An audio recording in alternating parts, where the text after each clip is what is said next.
Learning that I could specifically determine for myself what the boundaries were for me, what I wanted to do, give my money, give my time, give of my service to who I wanted to give it to when I did, that I get to make that decision.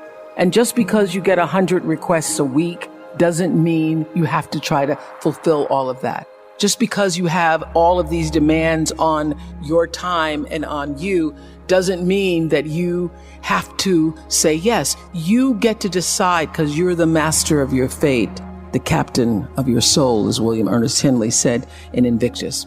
And understanding that really changed the meaning of my life, in that I was no longer driven by what other people wanted me to do, but took charge of my own destiny, making choices based upon what do I feel is the next right move for me. So being able to go continuously to that space that I call the power station of God, universal energy, the divine flow, being able to tap into the space where you and all of life and me and all of you in this room, all beings, all things are connected. We had a meditation this morning where we talked about entering that space. That space is real. You cannot, in my opinion, have a meaningful life without a life of self-reflection, of spiritual and moral inquiry, and knowing who you are and why you are truly here. Spiritual self-reflection, to understand who you are and why you are here. And when you understand the depths of that, you allow yourself to tap into the space of that which is the force, the universal energy, the divine flow. And you do that with a sense of authenticity that only you can, that only your energy can bring. You become untouchable in whatever it is you choose to do. So one of the reasons I believe that I've been able to be so successful is because during the years where we had, fierce competition from other shows and other people, I would always say to my producers, you can't run their race. You can only run yours.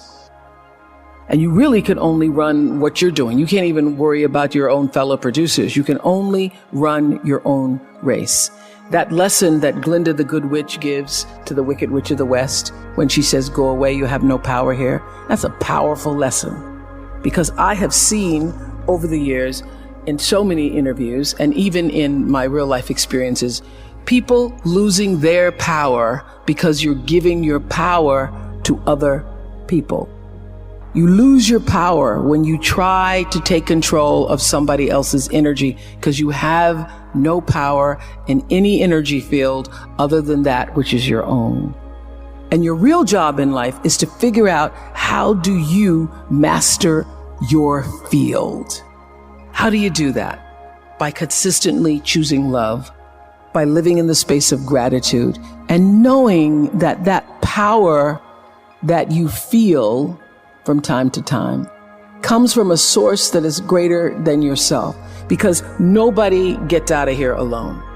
Nobody is making it alone. And when you are trusting when you are afraid, when you are sad, when you are unable to make a decision, when you are challenged, when you are moving in the direction of all that which is fearful, it's because you're trusting in your own power. My ability to step into literally the flow and grace that I call God is what has gotten me here. And I consistently mind that, because having a spiritual life isn't something that you can attain because you already are a spiritual life. Pierre Teilhard de Chardin said, we're spiritual beings having a human experience. I know this to be true. So it's not like you can go out seeking a spiritual life. You already are one. And the real job is for you to become aware of the soul's calling and the spirit that resides in, above, around, and through you. And be about the business of fulfilling that. There is no one else in creation like you. There's nobody like you. And what you've come to do and what you have to offer is like no other, even if they're all doing the same thing. Although everybody's in the same class doing very similar things, no one brings the level of uniqueness and authenticity that you can bring. Nobody does it like you. And understanding that what you have to offer, what you've come to give to the planet, is your gift, your offering in a way that nobody else can, and how much that matters. It matters to you, it matters to the people that you love, and it matters to our planet that you are here. It's just, it's a miracle. It's a miracle that we get to be here.